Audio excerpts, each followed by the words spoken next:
Master mind ಮತ್ತು ಚಾಣಕ್ಯ ರಾಜಕಾರಣಿ ಸತೀಶ್ ಜಾರಕಿಹೊಳಿ ನಿನ್ನೆ ಒಂದು ಮಾತು ಹೇಳಿದ್ರು ನನಗೆ, ಒಂದು ಕೊಡ ತುಂಬಲಿಕ್ಕೆ ಒಂದು ಚರಿಗೆ ನೀರು ಕಡಿಮೆ ಬೀಳ್ತೈತಿ, ಸಂತೋಷ್ ಹೋಗ್ರಾಣಿ ಹತ್ರ ಹೋಗ್ರಿ ಅಂಥೇಳಿ. ನಾವು ಅತ್ಯಂತ ಹುರುಪಿನಿಂದ ಯಾವುದೂ ಅಸಮಾಧಾನ ಇಲ್ಲದೆ ಅವ್ರ ಕುಟುಂಬಕ್ಕೆ ಟಿಕೆಟ್ ಕೊಟ್ಟರು ಕೂಡ ನಾವೇ ಚುನಾವಣೆಗೆ ನಿಂತಿದ್ದೀವಿ ಅಂಥೇಳಿ ನಾವಾಗಲಿ, ನಮ್ಮೆಲ್ಲ ಯುವಕರ ಪಡೆ ಆಗಲಿ, ನಮ್ಮ ಗೆಳೆಯರಾಗಲಿ, ನಮ್ಮ ಸಂಬಂಧಿಕರಾಗಲಿ ಅವ್ರ ಪರವಾಗಿ ಚುನಾವಣೆ ಮಾಡ್ತೀವಿ. 100% ನಾವು ಅತಿ ಅಂತರದಿಂದ ಗೆದ್ದೇ ಗೆಲ್ತೀವಿ. ನಮಸ್ಕಾರ ರೀಪ್ಪ ಎಲ್ಲರಿಗೂ. ಈಗ ಕರ್ನಾಟಕ ರಾಜ್ಯದ ಉತ್ತರ ಕರ್ನಾಟಕದ ಬಾಗಲಕೋಟೆಯ ಉಪಚುನಾವಣೆ ಭಾಳ ಕುತೂಹಲ ಕೆರಳಿಸೈತಿ ಮತ್ತು ಭಾಳ ರಂಗ ಏರೈತಿ. ಈ ಚುನಾವಣೆ ಒಂದು ಪ್ರತಿಷ್ಠೆಯ ಕಣ ಆಗೈತಿ. ಸರ್ಕಾರದ ಮೇಲೆ ಒಂದು ಒತ್ತಡ ಪ್ರಭಾವ ತರುವಂಥ ಉತ್ತರ ಕರ್ನಾಟಕದ 28ನೇ ಇಸ್ವಿಯಲ್ಲಿ ಇದೊಂದು ದಿಕ್ಸೂಚಿ. ಈಗ ಉಪಚುನಾವಣೆಯಲ್ಲಿ ಸಕ್ರಿಯ ಕಾರ್ಯಕರ್ತರಾಗಿ ಅನೇಕ ಸಮಾಜ ಸೇವೆಗಳನ್ನು ಮಾಡಿ ಇಲ್ಲಿ ಜನರ ಒಂದು ಮನಸ್ಸನ್ನು ಗೆದ್ದಂಥ ಒಂದು ಅಪರೂಪದ ಅತಿಥಿಯನ್ನು ನಾನು ಇವತ್ತು ಕರ್ಕೊಂಡು ಬಂದಿದ್ದೀನಿ. ಅವರು ನನ್ನ ಜೊತೆ ಇದ್ದಾರೆ.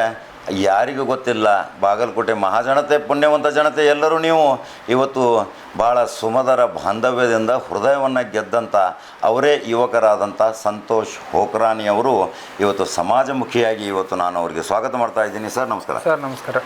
ಸಂತೋಷ್ ಹೋಕ್ರಾನಿ, ನೀವು ಕೊರೋನಾ ನೆನಪು ಮಾಡಿರ್ಬೇಕು. ಭಾಳ ಜನರಿಗೆ ನಾನು ಭಾಳ ಗ್ರೌಂಡ್ ರಿಪೋರ್ಟ್ ತೊಗೊಂಡೆ. ಕೊರೋನಾದಲ್ಲಿ ಇಂಥ ಪರಿಸ್ಥಿತಿ ಭೀಕರವಾಗಿತ್ತು. ತುತ್ತು ಅನ್ನಕ್ಕಾಗಿ ಸಹಿತ ಪರಿಸ್ಥಿತಿದ್ರು.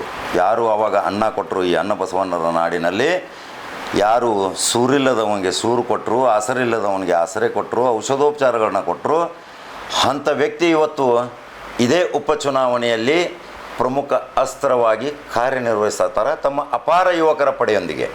ಇದೊಂದು ಬಹಳ ಅದ್ಭುತ. ಯಾವ ವ್ಯಕ್ತಿ ಸಮಾಜ ಸೇವೆಯಲ್ಲಿ ಗುರ್ತ ಮಾಡ್ಕೋತಾನ, ಇವತ್ತು ಆ ಜನ ಇವತ್ತು ಅವ್ರನ್ನ ಬೆಂಬಲ ಮಾಡ್ತಾರೆ. ಇವತ್ತು ಈ ಉಪಚುನಾವಣೆಯ ಪ್ರಮುಖ ದಿಕ್ಸೂಚಿ ಈ ಯುವಕರ ಪಡೆಯೊಂದಿಗೆ ಪ್ರತಿ ಗ್ರಾಮ ಮತ್ತು ಮನೆಯಲ್ಲಿ ಕೂತೆ ತಮ್ಮ ನೆಟ್ವರ್ಕು ರಣತಂತ್ರಗಳನ್ನ ಹೆಣೆದು ಸತೀಶ್ ಜಾರಕಿಹೊಳಿಯ ಒಂದು ಪ್ರೀತಿ ಪ್ರಶಂಸೆಗೆ ಪಾತ್ರನಾದಂಥ ಈ ಯುವಕ ಆದಂಥ ಅವರೇ ಸಂತೋಷ್ ಹೋಕ್ರಾನಿ. ಯಾವ ರೀತಿ ಚುನಾವಣೆ ನಡೀತಾ ಇದೆ, ಯಾವ ರೀತಿ ರಣತಂತ್ರಗಳನ್ನ ಹೆಣಿತಾ ಇದ್ದಾರೆ, ಯಾವ ರೀತಿ ಇಲ್ಲಿ ಜನರನ್ನು ಆಕರ್ಷಣೆ ಮಾಡಿ ಮತಗಳ ಕ್ರೋಢೀಕರಣ ಮಾಡ್ತಕ್ಕಂತಾರೆ, ಯಾವ ಮತಗಳು ವಿಭಜನೆ ಆಗಬಾರ್ದು, ಮತಗಳು ಒಂದು ಕಡೆ ಸೇರಬೇಕು, ಎಲ್ಲರೂ ಒಕ್ಕಟ್ಟಿನಿಂದ ಈ ಚುನಾವಣೆಯನ್ನು ಗೆಲ್ಲಲೇಬೇಕಂತ ಹಠ ಹಿಡಿದಂಥ ಸಂತೋಷ್ ಹೋಕ್ರಾನಿ. ಇನ್ನು ಡಿಲಿಮಿಟೇಷನ್ ಸ್ಟಾರ್ಟ್ ಆಗುತ್ತೆ. 136 ಹೊಸ ಶಾಸಕರು ಬರ್ತಾರೆ. ಇನ್ನು ಯಾವ್ಯಾವ ಹಳ್ಳಿಗಳು ಎಲ್ಲಿ ಜೋಡಣೆ ಆಗ್ತಾವೆ, ನಗರ ಆಗುತ್ತೆ, ಬಾಗಲಕೋಟೆ ಗ್ರಾಮೀಣ ಆಗುತ್ತೆ, ನೈಋತ್ಯ ಆಗುತ್ತೆ, ಉತ್ತರ ಆಗುತ್ತೆ. ಆದರೆ ಮುಂದಿನ ಚುನಾವಣೆಯಲ್ಲಿ ಈ 28ಕ್ಕೆ ಶಾಸಕ ಆಗುವಂಥ ಅರ್ಹತೆ ಉಳ್ಳಂಥ ಮೊಟ್ಟ ಮೊದಲು ಕಳೆದ ತಿಂಗಳು ನಾನು ಹೇಳಿದ್ದೆ ಸಂತೋಷ್ ಹೋಕ್ರಾನಿ ಇಲ್ಲಿ ಆಕಾಂಕ್ಷಿ ಪ್ರಮುಖ ಅಂತ. ಆದರೆ ಅನುಕಂಪದ ಅಲೆ, ದಾವಣಗೆರೆ ಅನುಕಂಪ, ಬಾಗಲಕೋಟೆ ಅನುಕಂಪ, ಈ ಅನುಕಂಪದ ವಿಚಾರದಿಂದ ಹೈಕಮಾಂಡ್ ಅವರ ಮಗನಿಗೆ ಟಿಕೆಟ್ ಕೊಟ್ಟಿದ್ದು ಇಲ್ಲಿ ಸರ್ವೇ ಸಾಮಾನ್ಯ. ಅದೇ ರೀತಿ ಮುಂದುವರಿತಾ ಇದೆ. ಆದರೆ ಸಂತೋಷ್ ಹೋಕ್ರಾನಿ ಯಾವ ರೀತಿ ಸಮಾಜ ಸೇವೆ ಮಾಡಿದಾರ, ಇವತ್ತು ಇಲ್ಲಿ ಉಪಚುನಾವಣೆ ಬಗ್ಗೆ ಕೆಲವು ಪ್ರಶ್ನೆಗಳನ್ನ ಕೇಳ್ತೀನಿ. ಆ ಪ್ರಶ್ನೆಗಳಿಗೆ ಸರ್ ಉತ್ತರ ಕೊಡಿ. ಸರ್, ಯಾವ ರೀತಿ ನೀವು ಇಲ್ಲಿ ಈಗ ರಣತಂತ್ರ ಹೆಣೆಯಾಕತ್ತೀರಿ, ಎಲ್ಲ ಯುವಕರ ಪಡೆಯೊಂದಿಗೆ ಸಮಾಜ ಸೇವೆಯಲ್ಲಿ ಒಂದು ಗುರುತರವಾದ ಜವಾಬ್ದಾರಿಯನ್ನು ಹೊತ್ಕೊಂಡಿದ್ದೀರಿ. ಅನೇಕ ರಾಜಕಾರಣಿಗಳ ಜೊತೆ ನಿಕಟ ಸಂಪರ್ಕ, ಸಂಘ ಸಂಸ್ಥೆಗಳ ಜೊತೆ ನಿಕಟ ಸಂಪರ್ಕ, ಎಲ್ಲರಿಗೂ ಸಹಾಯ ಹಸ್ತವನ್ನು ಚಾಚಿದಿರಿ. ಅದು ಎಷ್ಟೊಂದು ನಿಮಗೆ ಲಾಭದ ರೂಪದಲ್ಲಿ ಮತಗಳ ಕ್ರೋಢೀಕರಣ ಆಗಬಹುದು ಸರ್, ಹೇಳಿ. ಸರ್, ಮೊದಲಿಗೆ ನಾನು ತಮಗೂ ಕೂಡ ಬಾಗಲಕೋಟೆಗೆ ಸ್ವಾಗತ ಮಾಡ್ತೀನಿ. ಸರ್,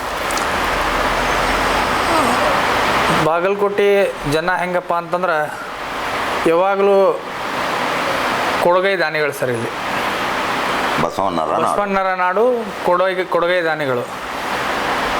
ನೀವು ಹೇಳಿದ್ರಿ ಕರೋನಾ ಸಂದರ್ಭದಲ್ಲಿ ಸೇವೆ ಮಾಡಿದರೆ ಅದು ಒಂದು ಆ ದೇವರು ಮಾನವೀಯತೆ ದೃಷ್ಟಿಯಿಂದ ನಾವು ಆ ದೇವರು ನಮಗೆ ಸಾಧ್ಯದ ಸಹಾಯ ಮಾಡೋ ಶಕ್ತಿ ಕೊಟ್ಟಿದ್ರೆ ನಾವೆಲ್ಲ ಸ್ನೇಹಿತರು ಕೂಡಿ ಮಾಡಿದ್ದೀವಿ.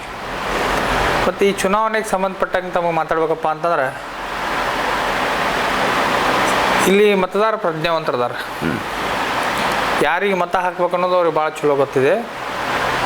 ಇಲ್ಲಿ ಯಾವುದೇ ರೀತಿ ಜಾತಿವಾದ, ಆ ಕಲರ್ ಹಚ್ಕೊಂಡು ಬಂದು ಯುವಕರಿಗೆ ಪ್ರಚೋದನೆ ಮಾಡಿದರೆ ಜನ ಅದಕ್ಕೆ ಮರಳಾಗಿ ಮತದಾನ ಮಾಡೋಂಗಿಲ್ಲ. ಕಾಂಗ್ರೆಸ್ ಪಕ್ಷ ಎಲ್ಲರನ್ನೂ ಕರ್ಕೊಂಡು ಹೋಗುವಂಥ ಪಕ್ಷ. ಎಲ್ಲ ಸಮಾಜವನ್ನು ಒಗ್ಗೂಡಿಸಿ ಎಲ್ಲ ಜಾತಿ ವರ್ಗದವ್ರನ್ನ ಜೊತೆಯಾಗಿ ಕರ್ಕೊಂಡು ಹೋಗೋದು ಯಾವುದಾದ್ರು ಪಕ್ಷ ಇದ್ದರೆ ಅದು ಕಾಂಗ್ರೆಸ್ ಪಕ್ಷ. ಬಾಗಲಕೋಟೆ ಈ ಉಪಚುನಾವಣೆಗೆ ಏನು ನಮ್ಮ ಶಾಸಕರಂಥ ದಿವಂಗತ ಮೇಟಿಯವರು ತೀರು ಹೋದ್ಮೇಲೆ ಸಹಜವಾಗಿ ಕಾಂಗ್ರೆಸ್ಸಿನ ಒಂದು ಸಂಸ್ಕೃತಿ ಪ್ರಕಾರ ಅವ್ರ ಮನೆಯಲ್ಲೇ ಟಿಕೆಟ್ ಕೊಟ್ಟಿದ್ದಾರೆ. ನಮ್ಮ ಅಭ್ಯರ್ಥಿಯಾಗಿ ಉಮೇಶ್ ಮೇಟಿಯವರು ಚುನಾವಣೆಗೆ ನಿಂತಿದ್ದಾರೆ. ನಾವು ಅತ್ಯಂತ ಗ್ರೂಪಿನಿಂದ ಯಾವುದೂ ಅಸಮಾಧಾನ ಇಲ್ಲದೆ ಅವ್ರ ಕುಟುಂಬಕ್ಕೆ ಟಿಕೆಟ್ ಕೊಟ್ಟರು ಕೂಡ ನಾವೇ ಚುನಾವಣೆಗೆ ನಿಂತಿದ್ದೀವಿ ಅಂಥೇಳಿ ನಾವಾಗಲಿ ನಮ್ಮೆಲ್ಲ ಯುವಕರ ಪಡೆ ಆಗಲಿ ನಮ್ಮ ಗೆಳೆಯರಾಗಲಿ ನಮ್ಮ ಸಂಬಂಧಿಕರಾಗಲಿ ಅವ್ರ ಪರವಾಗಿ ಚುನಾವಣೆ ಮಾಡ್ತೀವಿ. 100% ನಾವು ಅತಿ ಅಂತರದಿಂದ ಗೆದ್ದೇ ಗೆಲ್ತೀವಿ, ಅದರಲ್ಲಿ ಸಂಶಯ ಇಲ್ಲ. ಮತ್ತು ಮುಂದುವರೆದ ಭಾಗವಾಗಿ ಈ ಚುನಾವಣೆಗೆ ಶಕ್ತಿ ಬಂತು ಹೇಗಪ್ಪ ಅಂತಂದ್ರೆ, ಮೊದಲಿಗೆ ನಾನು ಈ ಪ್ರಾರಂಭ ಹಂತದಲ್ಲಿ ನಮ್ಮ ಉಸ್ತುವಾರಿ ಸಚಿವರಾದಂಥ RB ತಿಮ್ಮಾಪುರ ಅವರು ಈ ಪಕ್ಷ ಸಂಘಟನೆಯಲ್ಲಿ ಅವರು ಟೈಮ್ ಕೊಟ್ಟು ಏನೇನು ಸಣ್ಣ ಪುಟ್ಟ ಭಿನ್ನಾಭಿಪ್ರಾಯಗಳಿದ್ದು ಅದನ್ನೆಲ್ಲ ಸರಿ ಮಾಡಿ ಒಂದು ಪ್ಲ್ಯಾಟ್ಫಾರ್ಮ್ ರೆಡಿ ಮಾಡಿದರು. ಆ ಪ್ಲ್ಯಾಟ್ಫಾರ್ಮ್ ರೆಡಿ ಆದಮೇಲೆ ನಮ್ಮ ಕ್ಷೇತ್ರಕ್ಕೆ ಧುಮುಕಿದವರು ಸನ್ಮಾನ್ಯ ಶ್ರೀ ಸತೀಶ್ ಅಣ್ಣ ಜಾರಕಿಹೊಳಿ ಅವರು. ಸತೀಶ್ ಅಣ್ಣ ಜಾರಕಿಹೊಳಿ ಅವರು ಬಾಗಲಕೋಟೆ ಕ್ಷೇತ್ರಕ್ಕೆ ಬರ್ತಾರೆ ಅಂದಮೇಲೆ ನಮ್ಮ ವಿರೋಧ ಪಕ್ಷದವ್ರಿಗೆ ಆವಾಗಲೇ ನಡುಕು ಚಲೋ ಆಯಿತು. ಯಾಕಂದರೆ ನೀವು ಶಿಗ್ಗಾಂವ್ ಎಲೆಕ್ಷನಲ್ಲಿ ಅವರು ತಂಡ ಶಾಸಕರಾದಂಥ ಸಚಿವರಾದಂಥ ಸನ್ಮಾನ್ಯ ಶ್ರೀ ಸತೀಶ್ ಅಣ್ಣ ಅವರು ಆ ಕ್ಷೇತ್ರನ ಜವಾಬ್ದಾರಿ ತೊಗೊಂಡು ಅವ್ರ ಜೊತೆ ಇನ್ನಷ್ಟು ಸಾಕಷ್ಟು ಸಚಿವರು ಕೂಡ ಅವರಿಗೆ ಸಾಥ್ ಕೊಟ್ಟು ಯಾವ ರೀತಿ ಒಬ್ಬ ಸಾಮಾನ್ಯ ಕಾರ್ಯಕರ್ತನ ಶಾಸಕನ ಮಾಡಿದಂತೂ ಇಡೀ ರಾಜ್ಯ ಕಂಡಂಥ ಉದಾಹರಣೆ ನಾವು ನೋಡಿದ್ದೀವಿ. ಇನ್ನು ಬಾಗಲಕೋಟೆ ಅಂತೂ ಏನು ಕಷ್ಟನೇ ಇಲ್ಲ, ಯಾಕಂದರೆ ಇಲ್ಲಿ ಆಲ್ರೆಡಿ ಮೇಟಿಯವರು ಶಾಸಕರಾಗಿದ್ದರು, ಅಂದರೆ ಕಾಂಗ್ರೆಸ್ ಪಕ್ಷ ಅಧಿಕಾರದಲ್ಲಿತ್ತು. ಸೊ ಅವ್ರ ಅವಧಿ ಮುಗಿಸ್ಬೇಕಿತ್ತು, ದುರಾದೃಷ್ಟ ಅವ್ರನ್ನ ನಾವು ಕಳ್ಕೊಂಡಿದ್ದೀವಿ. ಆ ದೃಷ್ಟಿಯಿಂದ 100% ಮೇಟಿ ಫ್ಯಾಮಿಲಿಗೆ ಎಲ್ಲ ಜನ ಮನೆ ಹಾಕ್ತಾರೆ. ಅತಿ ಅಂತರದಿಂದ ಸತೀಶ್ ಅಣ್ಣ ಅವ್ರು ಏನು ಅವ್ರ ಟೀಮ್ ಇಲ್ಲಿ ವರ್ಕ್ ಮಾಡ್ತಾಯಿದೆ, ತುಂಬ ಚೆನ್ನಾಗಿ ಕೆಲಸ ಮಾಡಿದ್ದಾರೆ. ತಿಮ್ಮಾಪುರ ಸಾಹೇಬರಾಗಿರ್ಬೋದು, MB ಪಾಟೀಲ್ ಸಾಹೇಬರಾಗಿರ್ಬೋದು, ಆಮೇಲೆ ನಮ್ಮ ಶಿವಾನಂದ ಪಾಟೀಲ್ ಸಾಹೇಬರಾಗಿರ್ಬೋದು, ಆಮೇಲೆ ಲಕ್ಷ್ಮಣ್ ಸವದಿ ಅವರಾಗಿರ್ಬೋದು, ಭೈರತಿ ಸುರೇಶ್ ಅವರಾಗಿದ್ದರು, ಎಲ್ಲರೂ ಸಾಕಷ್ಟು ಎಲ್ಲ ಮಂತ್ರಿಗಳು ಶಾಸಕರು ಸಾಕಷ್ಟು, ಆಮೇಲೆ ಮಾನ್ಯ ಮುಖ್ಯಮಂತ್ರಿಗಳಂಥ ಸಿದ್ದರಾಮಯ್ಯ ಸಾಹೇಬರು ಕೂಡ ನಮಗೆ ಚುನಾವಣೆಗೆ ಸಾಕಷ್ಟು ಸಮಯ ಕೊಟ್ಟಿದ್ದಾರೆ. 100% ನಾವು ಪಂಚ ಗ್ಯಾರಂಟಿಗಳನ್ನು ಏನು ಬಡ ಜನರಿಗೆ ಹೆಣ್ಮಕ್ಳಿಗೆ 2,000 ರೂಪಾಯಿ ಕೊಡೋದಿರ್ಬೋದು, ಕರೆಂಟ್ ಆಗಿರ್ಬೋದು, ಫ್ರೀ ಕರೆಂಟ್ ಇರ್ಬೋದು, 100% ನಾವು ಏನು ಪ್ರಚಾರಕ್ಕೆ ಹೋದಾಗ ಎಲ್ಲ ಮಹಿಳೆಯರು ಕೂಡ ಇಲ್ಲ ನಾವು ಸರ್ಕಾರ ನಮಗೆ ಸಹಾಯ ಮಾಡ್ತಿದೆ, 100% ನಾವು ಕಾಂಗ್ರೆಸ್ ಪಕ್ಷದ ಪರವಾಗಿ ಓಟ್ ಹಾಕ್ತೀವಿ ಅಂತೇಳಿ ಅವ್ರ ಮನದಾಳ ಮಾತನ್ನು ಹೇಳಿದ್ದಾರೆ. ಪಕ್ಷಾತೀತವಾಗಿ ಜಾತ್ಯತೀತವಾಗಿ ಎಲ್ಲರಿಗೂ ದುಡ್ಡು ಕೊಡುವಂಥ ಕೆಲಸ ನಮ್ಮ ಸರ್ಕಾರ ಮಾಡಿದೆ. ಸರ್, ನೀವು ಒಂದು ಸಮಾಜದ ಪ್ರಮುಖರಿದ್ದೀರಿ, ನಿಮ್ಮದೇ ಆದಂಥ ಒಂದು ಯುವಕರ ಪಡೆ ಇದೆ. ಈ ಸತೀಶ್ ಜಾರಕಿಹೊಳಿನ ಯಾಕಷ್ಟು ಪ್ರೀತಿ ಮಾಡ್ತೀರಿ? ಸತೀಶ್ ಜಾರಕಿಹೊಳಿಯ ಯಾವ ಡೆವಲಪ್ಮೆಂಟ್ಸು ಅಭಿವೃದ್ಧಿಗಳ ಬಗ್ಗೆ ಏನಾದರೂ ನಿಮಗೆ ಗೊತ್ತಾ? ಈಗ ಸತೀಶ್ ಜಾರಕಿಹೊಳಿ ಅವರು ನಾವು ಈ ಚುನಾವಣೆಯಲ್ಲಿ ಹತ್ತಿರದಿಂದ ಕಂಡಿದ್ದೀವಿ. ನಾವು ಸತೀಶ್ ಜಾರಕಿಹೊಳಿ ಅವರು ಹೇಗಿದ್ದಾರೆ ಯಾವುದೂ ಆಡಂಬರ ಇಲ್ಲದ ಒಬ್ಬ ರಾಜಕಾರಣಿ, ಸರಳ ಅತ್ಯಂತ ಸಜ್ಜನ ರಾಜಕಾರಣಿ ನನ್ನ ಅನುಭವದಲ್ಲಿ ನಾನು ನೋಡಿದ್ದೀನಿ. ಅವರು ರಿಸಲ್ಟ್ ಓರಿಯೆಂಟೆಡ್ ರಾಜಕಾರಣಿ ಅವರು. ಈ ಡಂಬಾಚಾರ ಅದು ಇದು ಯಾವುದೂ ಅವರಿಗೆ ಮಹತ್ವದಲ್ಲ. ಮತ್ತು ಅವರಿಗೆ ಅವ್ರು ನಿಂತಿದ್ದಾರೆ ಅಂದರೆ ಒಂದು ಏನೋ ರಿಸಲ್ಟ್ ಬರುತ್ತೆ ಅನ್ನೋ ಎಲ್ಲರಿಗೂ ವಿಶ್ವಾಸ ಇದೆ. ಅವರು ಆ ಥರ ವರ್ಕ್ ಮಾಡಿದ್ದಾರೆ, ಅವರಾಗಲಿ ಅವ್ರ ಟೀಮ್ ಆಗಲಿ ಚೆನ್ನಾಗಿ ವರ್ಕ್ ಮಾಡಿದ್ದಾರೆ. ಸಾವಿರಾರು ಕಾರ್ಯಕರ್ತರು ಬಂದಿದ್ದಾರೆ.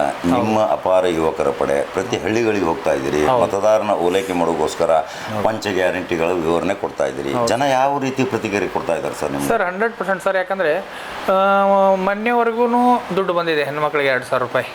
ಆಮೇಲೆ ಕರೆಂಟ್ ಬಿಲ್ ಅಂತೂ 200 ಯೂನಿಟ್ವರೆಗೂ 100% ಫ್ರೀ ಇದೆ.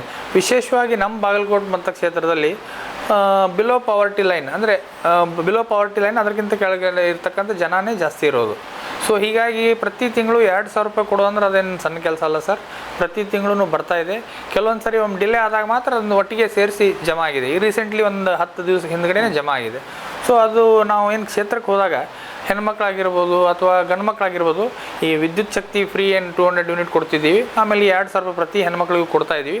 ಅದು 100% ಒಪ್ಪಿದ್ದಾರೆ ಜನ, ಅದರ ಋಣದಲ್ಲಿದ್ದಾರೆ. 100% ಕಾಂಗ್ರೆಸ್ಸಿಗೆ ಓಟ್ ಹಾಕ್ತಾರೆ ಸರ್. ಅಂದರೆ ನಿಮ್ಮ ವಿಚಾರ ಪ್ರಕಾರ 6ನೇ ಗ್ಯಾರಂಟಿ ಉಮೇಶ್ ಮೇಟಿ ಅವರು ಗೆಲ್ಲುವಂತ 100% 200% ಉಮೇಶ್ ಗೇಟಿ ಅವರು ಭಾಳ ಅಂತರದಿಂದ ಗೆಲ್ತಾರೆ. ಈಗ ಉಸ್ತುವಾರಿ ಮಂತ್ರಿ ತಿಮ್ಮಾಪುರ ಮತ್ತು ಸತೀಶ್ ಜಾರಕಿಹೊಳಿ, ಶಿವಾನಂದ ಪಾಟೀಲ್, MB ಪಾಟೀಲ್ ನೇತೃತ್ವದಲ್ಲಿ ಚುನಾವಣೆ ನಡೀತಾ ಇದೆ ಸರ್. ಇಲ್ಲಿ ಬಹಳಷ್ಟು ರಣಕಳೆ ಹೋಗ್ತಾ ಇದೆ, ಬಿಸಿಲಿನ ತಾಪ ಐತಿ, ಜನ ಬಹಳ ಖುಷಿಯಿಂದ ಅದಾರ. ಆದ್ರೆ ಏನು ಡೆವಲಪ್ಮೆಂಟ್ ನಿರೀಕ್ಷೆ ಮಾಡಿದ್ದೀರಾ ಇನ್ನು? ಸರ್ ಒಂದಂದ್ರೆ ಯೋಜನೆಗಳು ಬರ್ಬೇಕಂತೀರಾ ಇನ್ನು? ಸರ್ ಈಗ ರೀಸೆಂಟಾಗಿ ನೀವು ನೋಡಿದ್ರಿ ಬಾಗಲಕೋಟೆ ಜಿಲ್ಲೆ ಬಹುದಿನಗಳ ಕಾಲದಿಂದ ಮೆಡಿಕಲ್ ಕಾಲೇಜ್ ಭಾಳ ಜನರ ಆಸೆ ಇತ್ತು. ಬಾಗಲಕೋಟೆಗೆ ಒಂದು ಸರ್ಕಾರಿ ಮೆಡಿಕಲ್ ಕಾಲೇಜ್ ಆಗಬೇಕಿತ್ತು ಅಂಥೇಳಿ ಭಾಳ ದಿನದಿಂದ ಅದನ್ನು ಸಿದ್ದರಾಮಯ್ಯ ಸಾಹೇಬರು ಘೋಷಣೆ ಕೂಡ ಮಾಡಿ ಹೋಗಿದ್ದರು. ಅದೇ ರೀತಿ ಅನೌನ್ಸು ಮಾಡಿದರು, ಟೆಂಡ್ರು ಕರೆದಿದ್ದಾರೆ. 14ನೇ ತಾರೀಕು ಮೊನ್ನೆ 14ನೇ ತಾರೀಕಿಗೆ ಭೂಮಿ ಪೂಜೆನೂ ಕೂಡ ಮಾಡಿದ್ದಾರೆ. ಸೊ 100% ಈ ಕೋಡ್ ಆಫ್ ಕಂಡಕ್ಟ್ ಇರೋದ್ರಿಂದ ಅದು ಕೆಲಸ ಲೇಟ್ ಆಗಿದೆ. ಇದೆಲ್ಲ ಚುನಾವಣೆ ಪ್ರಕ್ರಿಯೆ ಮುಗಿದ ಮೇಲೆ ಮೆಡಿಕಲ್ ಕಾಲೇಜ್ ಆಗಬೇಕು, ನಮ್ಮಲ್ಲಿ ಆಗುತ್ತೆ 100%. ಒಟ್ಟಾರೆ ನಿಮ್ಮ ಸಂಘಟನೆಯಿಂದ ಇಲ್ಲಿ ಕಾಂಗ್ರೆಸ್ ಬಾವುಟ ಹಾರೋದಂತೂ ಖಚಿತ? 100% 200% ಕಾಂಗ್ರೆಸ್ ಗೆದ್ದೇ ಗೆಲ್ಲುತ್ತೆ. ಭಾಳ ತುಂಬ ಖುಷಿಯಿಂದ ನಗುಮುಖದಿಂದ ಹೇಳ್ತಾ ಇದ್ದಾರೆ ಸಂತೋಷ್ ಓಕ್ರಾಣಿಯವರು, ಒಂದು ಸಮಾಜ ಸೇವಕ. ಯಾಕಂದರೆ ಸಮಾಜದಲ್ಲಿ ಇವತ್ತು ಯಾರಿಗೆ ದೂರು ದುಃಖ ದುಮ್ಮಾನದ ಪರಿಸ್ಥಿತಿ ಇರ್ತೈತಿ, ಯಾರಿಗೆ ಸಮಸ್ಯೆಗಳು ಇರ್ತಾವೆ, ಅವರು ನೇರವಾಗಿ ಭೇಟಿಯಾಗಿ ತಮ್ಮ ಸಮಸ್ಯೆಗಳನ್ನ ಇತ್ಯರ್ಥ ಮಾಡಿಸಿಕೊಡುವಂಥ ಒಬ್ಬ ಯುವ ನಾಯಕ. 28ರಲ್ಲಿ ಶಾಸಕ ಆಗುವಂಥ ಕನಸು ಹೊಂದಿದಂಥ ಅದನ್ನು ನಿರೀಕ್ಷೆ ಮಾಡಿರಿ. ಲೈಕ್ ಮತ್ತು ಶೇರ್ ಮಾಡಿರಿ.